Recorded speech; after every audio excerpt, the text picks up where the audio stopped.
Le bilan 2023 sur les perspectives en matière de gestion de portefeuille en Côte d'Ivoire révèle que les entreprises publiques ont versé à l'État des dividendes en hausse de 57,2% en 2023. Cette dynamique aurait, selon le ministre du Patrimoine, du portefeuille de l'État et des entreprises publiques, Moussa Sanogo, permis de renforcer la gouvernance et d'améliorer la performance économique et financière ivoirienne. Pour ma part, les dividendes sont dépendants de la bonne santé d'un État. En général, quand un État a des entreprises publiques efficaces et que ces entreprises publiques génèrent de la valeur ajoutée ou de l'excédent brut d'exploitation, cela peut permettre justement de rémunérer les différents acteurs ou les différents actionnaires de ces entreprises publiques sous forme de dividendes. Donc je pense que oui, ça dépend foncièrement de la situation financière des entreprises publiques.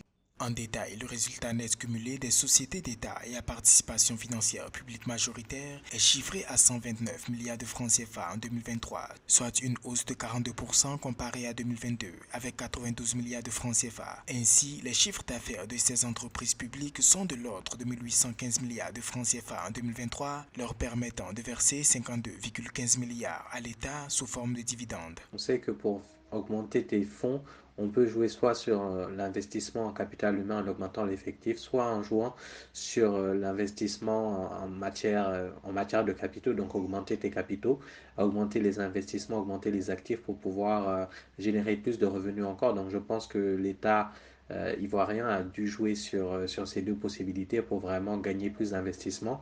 Même si les autorités ivoiriennes apprécient ces évolutions financières positives à l'amélioration de la gouvernance, des défis restent à relever. En 2024, la feuille de route gouvernementale ivoirienne met l'accent sur le renforcement du pilotage et du contrôle des entreprises publiques.